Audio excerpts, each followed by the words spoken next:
बाबा जी की प्यारी सास संगत जी राधा स्वामी। एक सेवादार था। वह सड़क बनाने की सेवा करता था, लेकिन काफी दिनों से वह नहीं आ रहा था, जिसके कारण काम रुका हुआ था।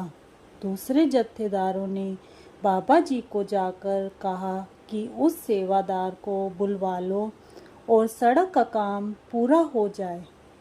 बाबा जी ने उस सेवादार को बुलावा भेजा कि भाई, तेरे बिना काम रुका पड़ा है। एक दो दिन के बाद वह सेवा पर वापस आ गया और मन लगाकर सेवा करने लगा।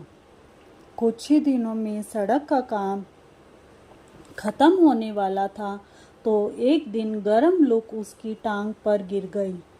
वह बहुत तड़प रहा था और रो रहा था। उसे जल्दी से अस्पताल ले जाया गया। जब बाबा जी को पता चला तो बाबा जी भी उससे मिलने गए। तो वह बाबा जी से बोला, बाबा जी, क्या आपने मुझे इसलिए बुलाया था? मेरी सारी टांग जल गई है। अब शायद मैं कभी ठीक से चल भी ना पाऊं। रोने लगा तो बाबा जी बोले, बेटा, तुम्हारे ऊपर आए संकट को तो मैं टाल तो नहीं सका, पर बहुत बड़े संकट जो तुम्हारे घर पर आना था उसको टाल दिया है। वह हैरान होकर बोला, बाबा जी, ऐसा कौन सा संकट था? बाबा जी बोले, तुम्हारे घर के ऊपर से जो बिजली की तार जा रही है उसने तुम्हारे घर पर गिरना था और तुम्हारा पूरा परिवार खत्म हो जाना था। लेकिन मैंने तो सेवा करवाकर तुम्हारे पूरे परिवार को बचा लिया और केवल तुमको ही थोड़ा सा दुख दिया, जो तुम जल्दी ही ठीक हो जाओगे। बाबा जी की बात सुनकर वह बहुत रोने लगा और बाबा जी से माफ़ी मांगने लगा। बाबा जी, मुझे माफ़ कर दो। बाबा जी ने उसे प्यार से गले लगा लिया।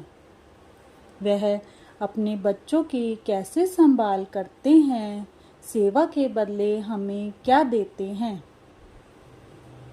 अगर यह हमको पता चल जाए तो कभी भी सेवादार कभी घर भी ना जाएं।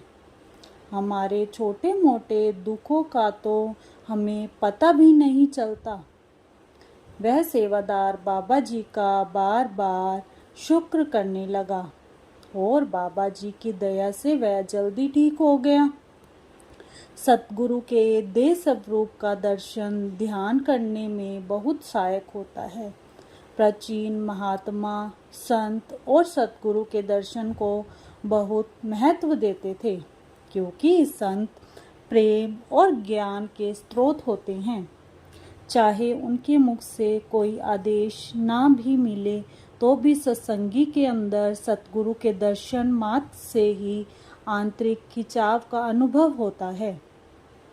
दर्शन का प्रभाव सत्संगी को ग्रहण, शीतलता या रूहानी देन को अपनाने की योग्यता पर निर्भर है। सत्संगी पर दर्शन का असर उसके अपने संस्कारों और पिछले संबंधों के अनुसार होता है। अक्सर सत्संगी अपने सतगुरु के दर्शन से ही संतुष्ट हो जाता है। वह उनके दर्शन के सिवा और कुछ नहीं चाहता।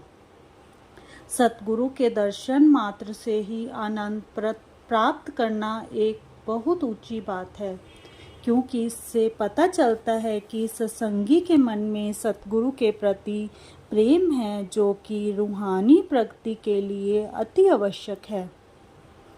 अपने प्यारे सतगुरु के दर्शन करने के बाद सत्संगी सतगुरु के अधिक से अधिक दर्शन पाते रहने की सिवा और कुछ नहीं चाहता।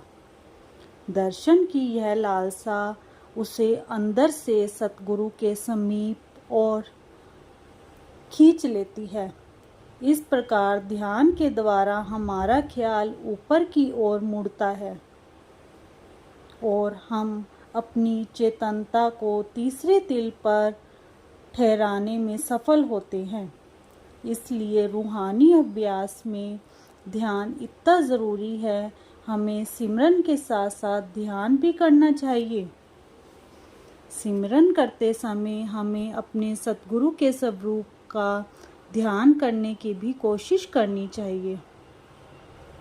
अगर हम सिमरन द्वारा सिर्फ मन के सोचने की आदत को ही व्यस्त रखते हैं तो मन दुनिया के लोगों, स्थानों और पदार्थों का ध्यान करता रहेगा।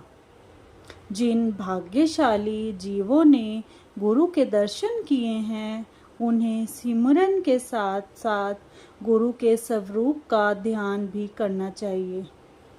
जिन्होंने गुरु के दर्शन नहीं किए हैं, उन्हें गुरु के फोटो या काल्पनिक रूप का ध्यान नहीं करना चाहिए, क्योंकि तब वे तस्वीरों से प्यार करने लगेंगे जो कि बेजान है। अक्सर उन्हें सलाह दी जाती है कि वे सिमरन करते समय अपने ख्याल को मस्तिष्क के बीच के अंधकार में रखें और महसूस करें कि उस अंधकार में सतगुरु मौजूद हैं। एक राजा था, उसकी कोई औलाद नहीं थी। एक दिन मंत्री जी ने कहा कि आपके बाद राजा कौन बनेगा। राजा ने सबसे सलाह की। किसी ने कहा, राजन आप पाठ पूजा करें। पंडित ने कहा कि हवन करवाएं और किसी ने कहा अगर बलि दे देंगे तो रानी की गोद भर जाएगी। लेकिन राजा ने कहा, मैं किसी भी बच्चे की बलि देकर अपने घर में बच्चे की उम्मीद करना ठीक नहीं है। तो राजा को लोगों ने कहा कि कोई यज्ञ करवाओ। राजा ने बहुत बड़ा यज्ञ करवाया, सारे देश के बड़े बड़े पंडितों को बुलाया, दान पुण्य वगैरह किया, लेकिन राजा के फिर भी कोई संतान नहीं हुई। पाठ पूजा, हवन या गंगा स्नान करने के बाद भी रानी की गोद नहीं भरी। तब सबने राजा को बच्चे की बलि देने को कहा। राजा बोला, कौन अपना बच्चा मुझे बलि चढ़ाने के लिए दे देगा।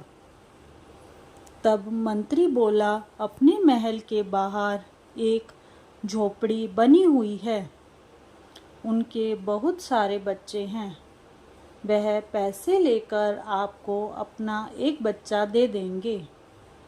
राजा ने मंत्री को उनके पास भेज दिया। मंत्री ने जाकर उस गरीब आदमी से बात की तो उसने कहा कि बाकी तो मेरे सारे बच्चे समझदार हैं, यह जो बच्चा है यह कोई काम नहीं करता, आप इसे लेकर राजा के पास चले जाएं। राजा जी अगर इसकी बलि देना चाहते हैं तो मुझे कोई एतराज़ नहीं है।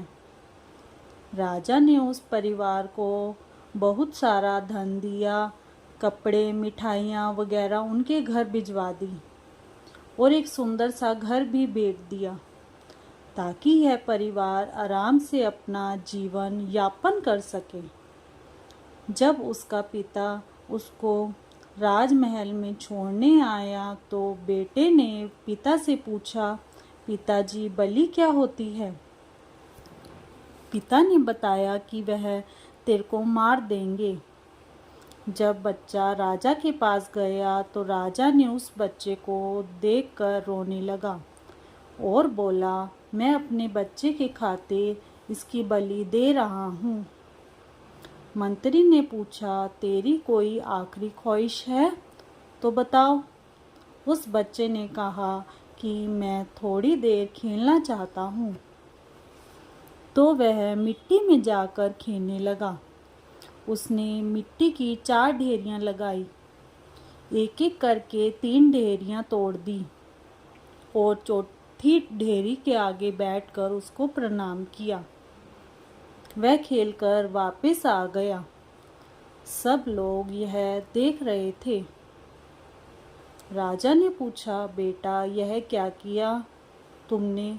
बच्चा राजा को बताता है कि सबको कोई न कोई सहारा होता है लेकिन मेरा तो कोई सहारा ही नहीं है। पहली डेयरी मेरे माँ बाप की थी कि माँ बाप तो बच्चे को पालते हैं, बड़ा करते हैं, उन्हें ऐसे मरने के लिए नहीं छोड़ते।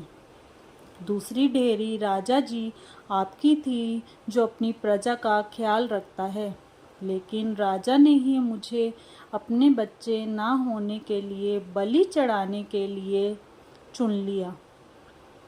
तीसरी डेयरी प्रजा की थी, जो सारा तमाशा देख रही है, जबकि प्रजा को भी मुझ जैसे छोटे बच्चे की रक्षा करनी चाहिए। लेकिन यह सब मुझे ऐसे देख रहे हैं जैसे मैं कोई मिट्टी का खिलौना हूँ। अब चौथा डेयरी मैंने सतगुरु के नाम की बनाई है, क्योंकि सतगुरु पर मुझे पूरा विश्वास है, वह मुझे बचाएंगे। इसलिए मैंने चौथी डेयरी को प्रणाम किया और उसे नहीं तोड़ा, क्योंकि मुझे पता है मेरे बाबा जी मेरी रक्षा करेंगे। राजा बोला, यह तो बहुत समझदार है और बाबा जी को भी मानता है। इसलिए राजा ने फैसला किया कि यह बच्चा बहुत समझदार है और बाबा जी को भी मानता है। यह हमेशा हमारे साथ रहेगा। मैं इसी बच्चे को गोद लूँगा। यही बच्चा बड़ा होकर इस राज्य का उत्तराधिकारी बनेगा। यह बात सुनकर बच्चा बहुत खुश हुआ। राजा ने उसे गले लगा लिया। राजा ने उसे रानी को सौंप दिया और उसे अपना बेटा बना लिया। इसलिए कहते हैं कि गुरु पर अगर विश्वास है तो वह हमें डूबने नहीं देगा, हमेशा हमारा हाथ पकड़ के रखेंगे। विश्वास का बेड़ा पार है।